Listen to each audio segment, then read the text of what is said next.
The council did not take any action during executive session this evening. At this time, we're going to move on to announcements and committee reports. And the first announcement I have this evening is recognition of Eric Scharbach, our Assistant Public Works Director for the city, and as Assistant Public Works Director and City Engineer. Eric Scharbach has worked for the city since 2007 as City Engineer and recently the Assistant Public Works Director. His background is from the University of Washington Engineering Program, and he had joined us from Washington State Department of Transportation. He's worked on and overseen many projects that make our local community great. The open space, the amenities everyone can enjoy, and complete street projects, and a sense of safety throughout the city. Eric has had led a dynamic group of professionals in our Public Works Engineering team in overseeing street, water, sewer, storm drainage systems projects so that they are built properly. Such facilities and services could not be provided without the dedicated efforts of our Public Works professionals and engineers who are responsible for and must plan, design, build, and operate and maintain the transportation, water supply, water treatment, solid water systems, public buildings, and other structures and facilities essential to serve the residents of our community. During his time serving the city, Eric has been instrumental to our pavement management system, open streets concepts downtown, bike safety, walkability throughout our business district, as well as countless projects. I personally want to thank you, Eric, for your professionalism and your leadership at the city. Your contributions will provide quality of life improvements for our citizens for decades to come. Thank you, Eric Scharbach.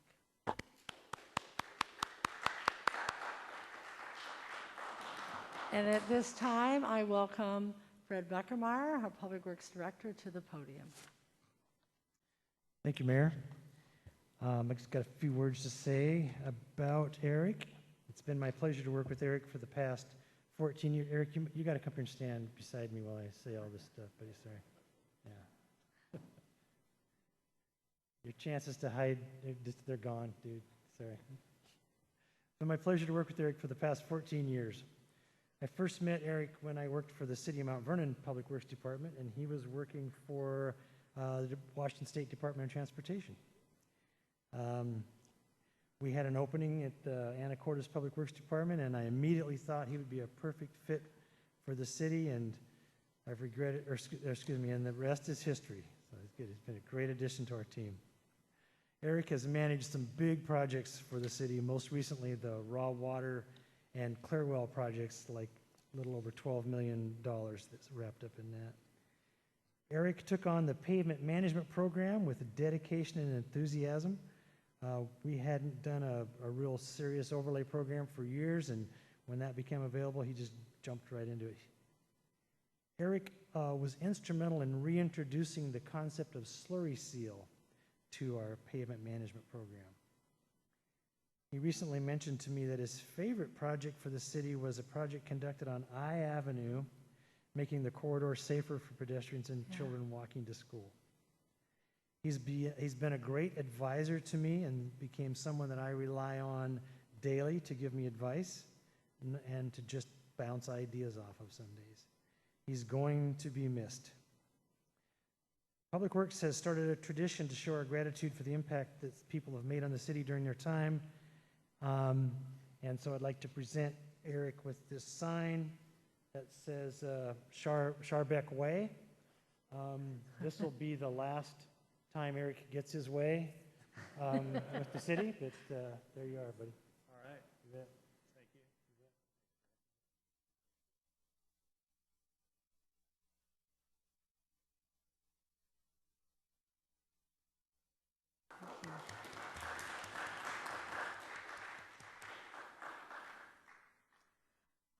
Are there any other comments tonight? So, Eric, thank you so much for your service to the City of Anacortes. And I look forward to working with you for the next few days, I think. And and have a lovely evening with your family. It's nice to see your family here tonight, and thank you for your service. All right, thank you. At this time, we're going to go to item 4B, which is our COVID-19 update.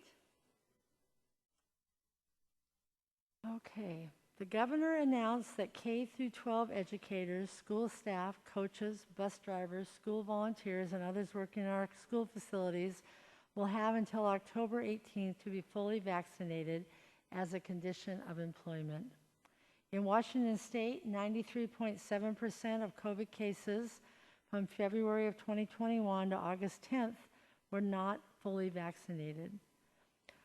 94.5% of the cases from February 1st to August 3rd were not fully vaccinated, and 92.9% of those cases through July 20th were not fully vaccinated. The Washington State Department of Health is providing guidance to healthcare providers administering a third dose of Pfizer and Moderna COVID vaccines to certain immune-compromised individuals. Speak with your healthcare provider about whether you should get an additional dose and when that's appropriate.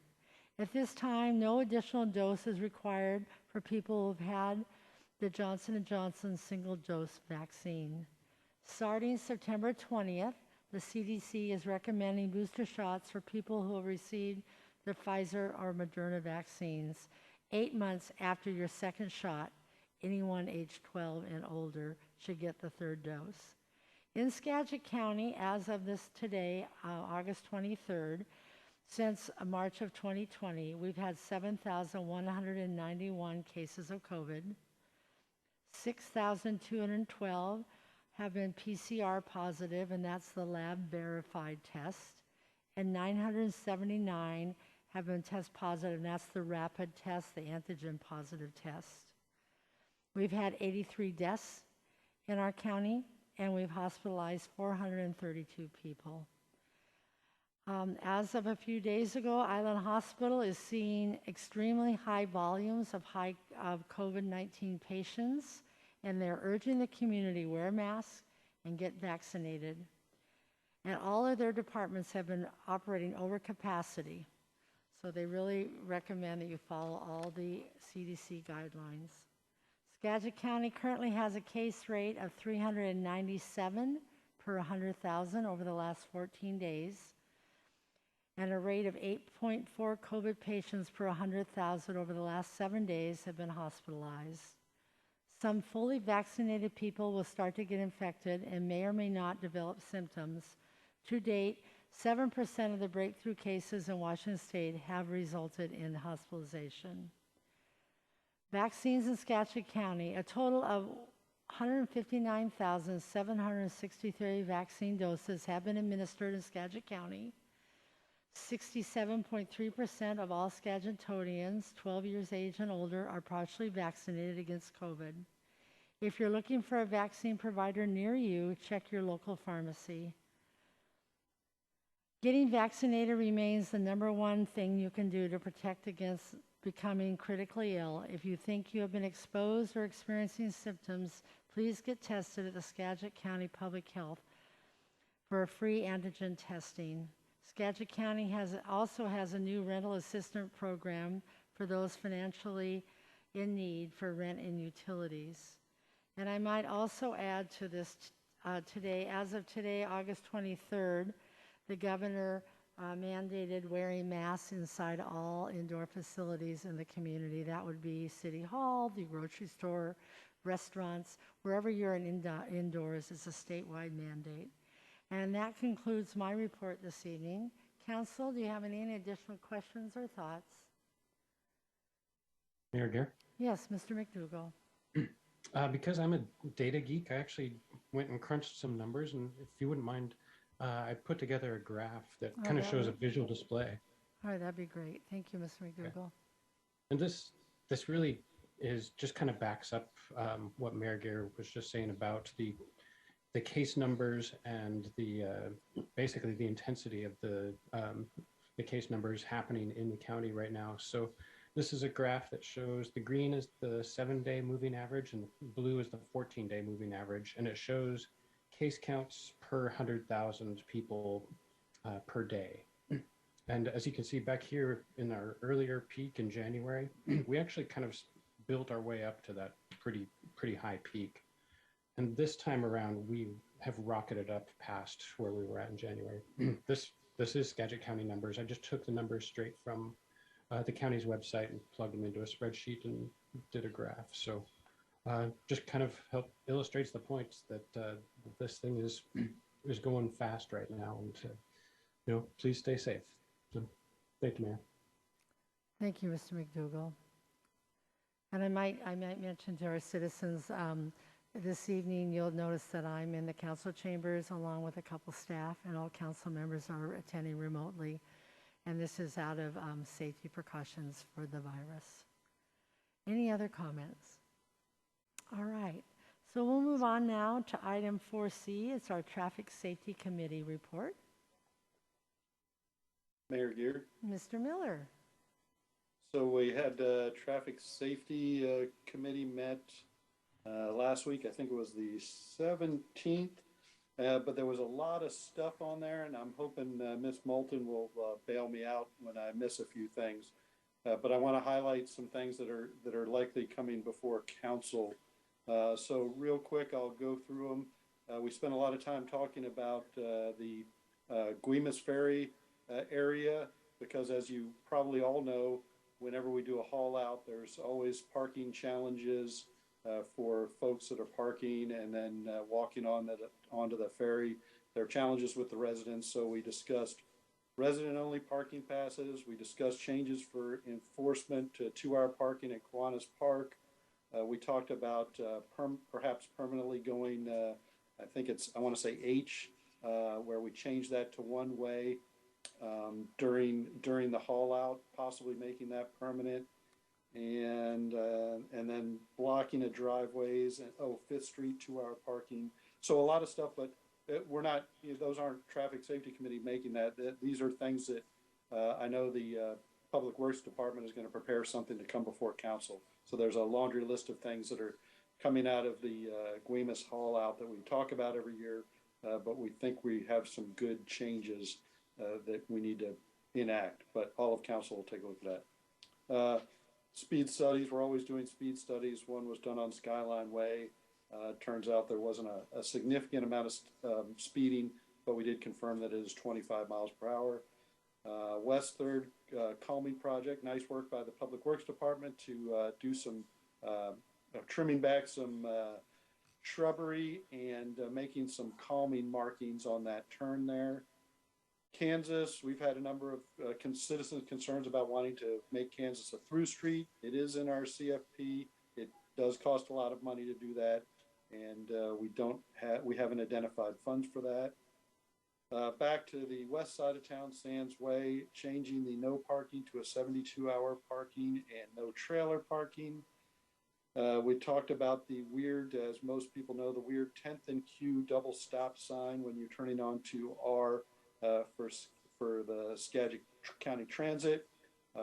Public Works is going to operations is going to talk to them about what they really need to do, because there's some safety issues that a number of folks wanted to look at. And then the last one I'll touch on is stop signs at 41st and O to make that an all-way stop, and commercial, the south end of commercial at Fidalgo, also making that all-way stop. And I'm sure I missed a bunch of stuff, so Ms. Moulton, if you want to jump in.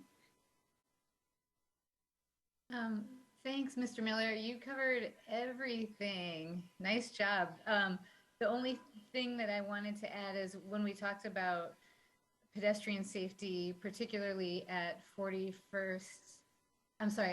Avenue and the south end of Commercial, a lot of kids are making their way to school there, and maybe improving some crosswalks there, some more pedestrian safety in addition to the stop sign. So that will be forthcoming to council as well. So lots of good stuff in that meeting. Thanks. Thanks, Ms. Moulton and Mr. Miller. This time I'll go on to 4D, our Housing Affordability and Community Services Committee report. Mayor Gear. Mr. Walters. Our Housing Affordability and Community Services Committee met last Thursday, all three of us, including Christine Cleland McGrath, who called in from vacation. We had invited Court Commissioner Jim Dolan to talk to us about the involuntary mental health treatment process. We've identified use of the Involuntary Treatment Act as really the key to getting certain well-known homeless individuals around town the help that they need to effectively function in our community. And APD has recently had some success with that process, but there are a lot of barriers to using it. So we wanted to investigate this with Commissioner Dolan. And he described the process for initial detention and then the court hearing afterward. So just briefly, a designated crisis responder, who is a person designated by the county, authorized by the county, can determine that a person needs to be held for up to 5 business days, 5 court days. Then the court needs to hold a hearing.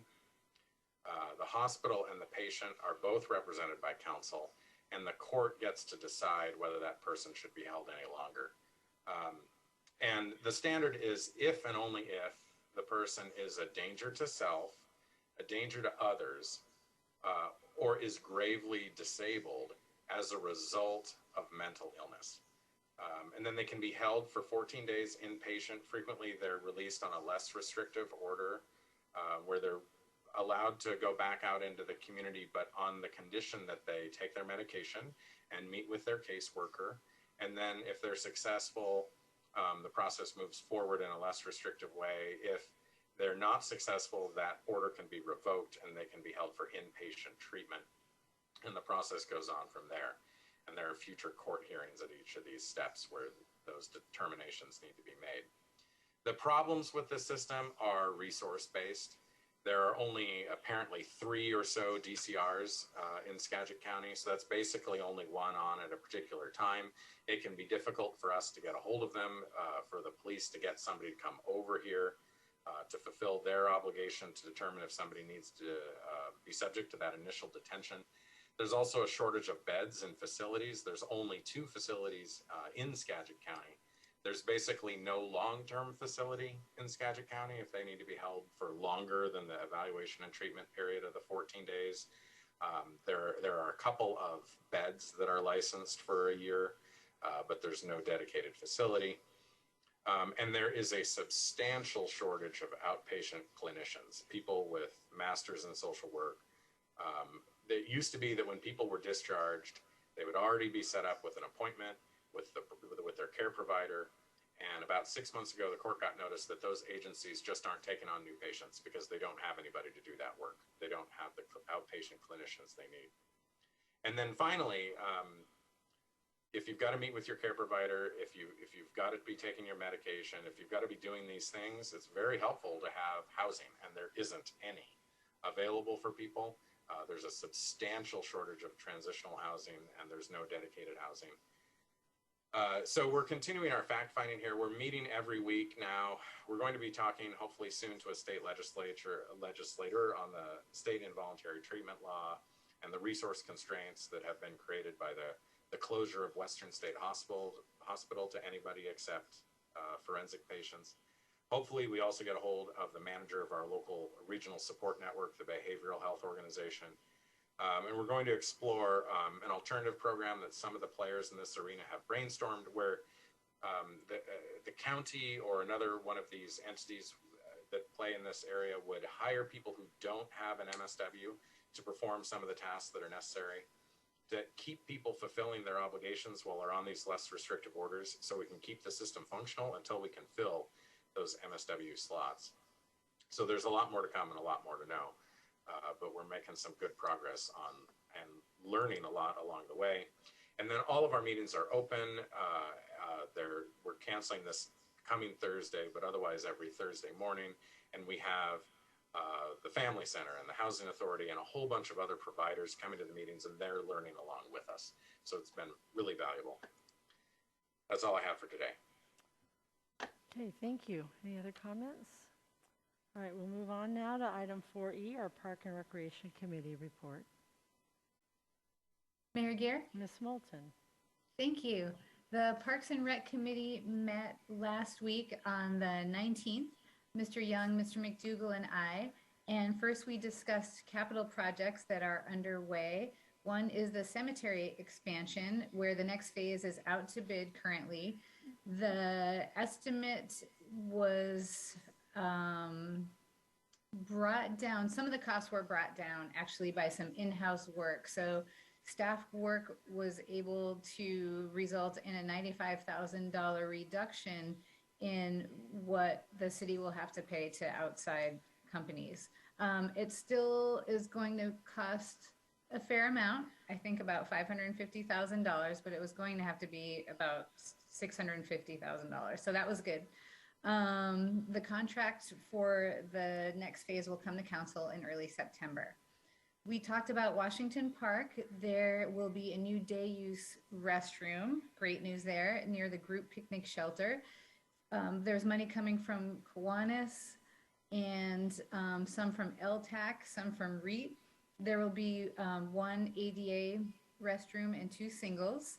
The estimate for the total is about $330,000, and that will be a project in 2022.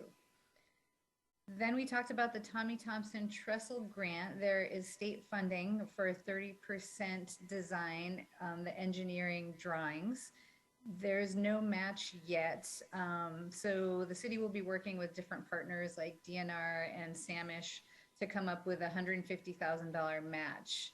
And there are other grants available. But overall, this is a $10 to $15 million multi-year project. And that is just sort of ongoing, the exploration of what that will look like. The last capital project we discussed was the Rotary Club Trail and Lookout at Cap Santa. There is already a trail, sort of an informal one, from the gazebo on the north side, but this would be a way to make it more sort of official and help eliminate some of the social trails that are crisscrossing that hillside.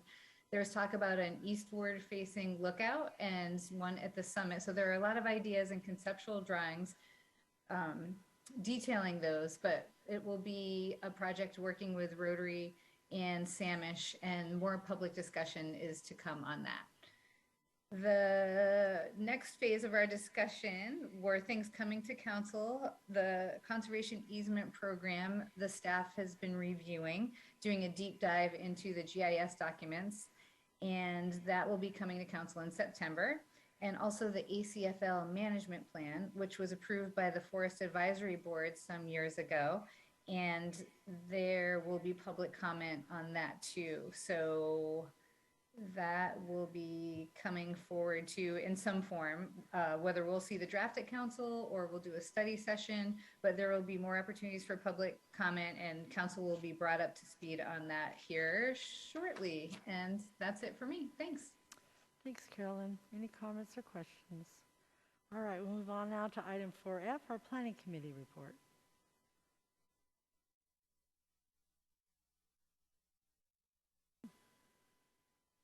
Mayor Gear? Ms. Moulton. All right, thank you.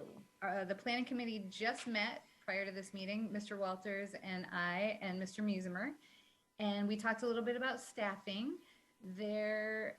What the planning department would like to do, since Tess has left, is hire an environmental planner with a biology and or a wetland scientist degree, or wetland science degree, that would not only help the planning department, but also public works department and the parks department with critical areas needs. So that would be a really beneficial position to have for the city.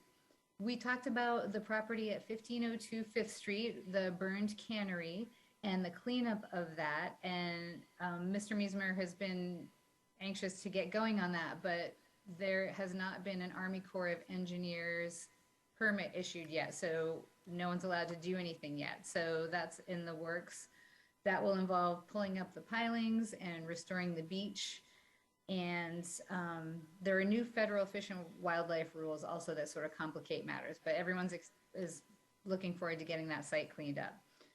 We talked a little bit about the property on West 5th Street that Habitat for Humanity is looking at for some housing.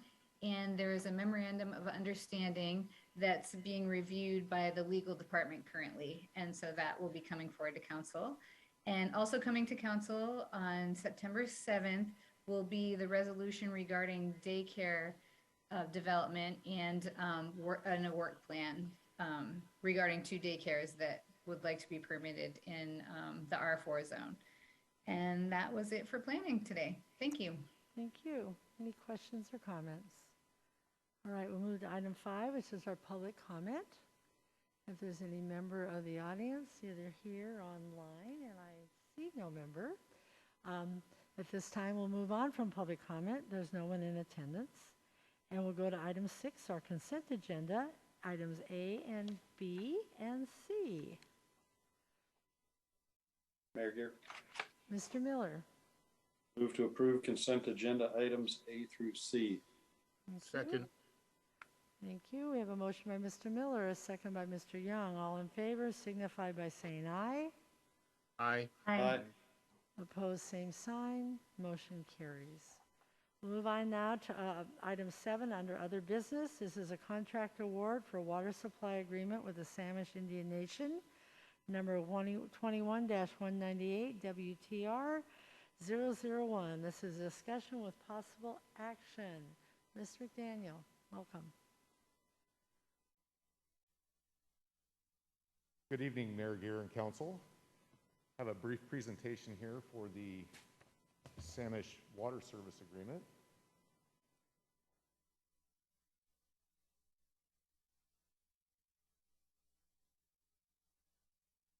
Just a moment, Ms. McDaniel. Carolyn, do you have a question? Your hand's up remotely.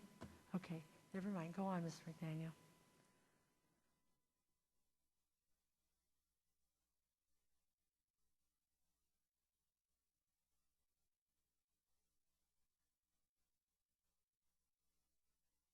Okay, see my screen okay? We can, yes, thank you. Wonderful. So Water Service Agreement for the Samish Indian Nation. Location is out near Campbell Lake off of Highway 20. The Samish approached the city requesting water service to be served to a development that they have. And through that process of application, the city evaluated the ability to serve this property. So because this is out in the county and it's going to require an agreement between the city to serve them, is why we're before council today.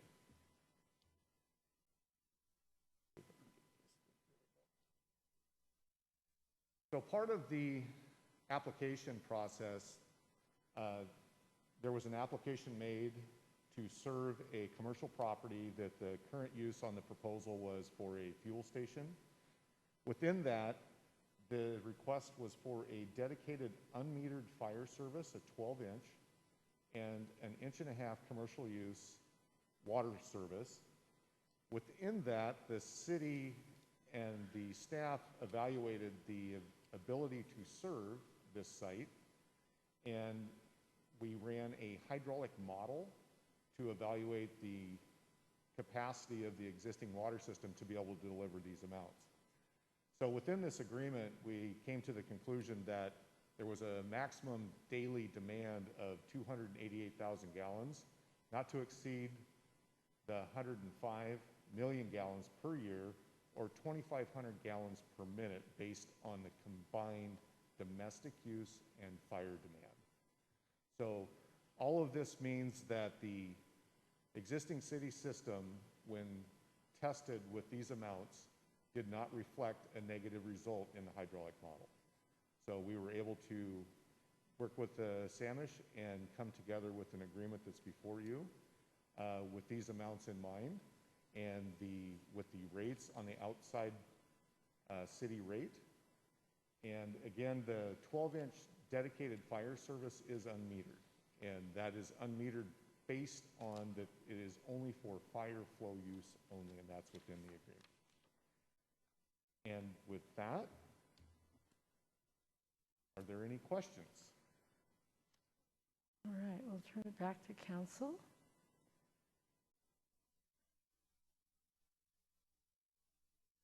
Mayor here.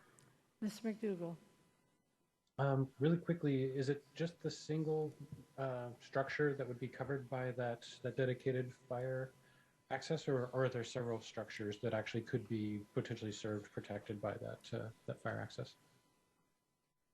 So in the current proposal and the plan, the 12-inch fire line is supplying fire suppression to the building and some area outside fire hydrants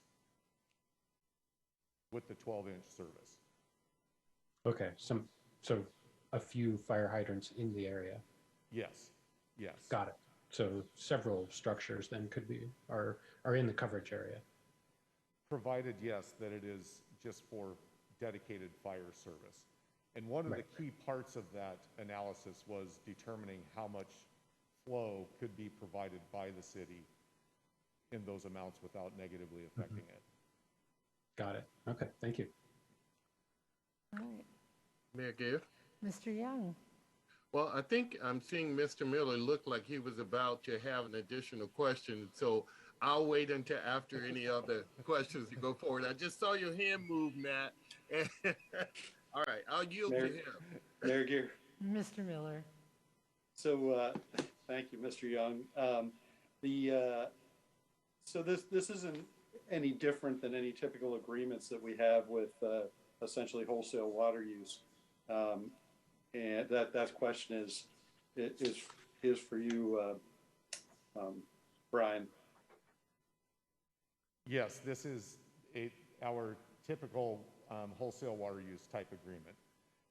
Gotcha. But the 288,000 gallons, that's per day, and a typical house is what, 400 gallons? So clearly we're envisioning supplying more than just the service station. So at this point, the amounts in that agreement were based off of an 1.5-inch water meter. That 1.5-inch water meter could flow safely in combination with the domestic fire for design purposes.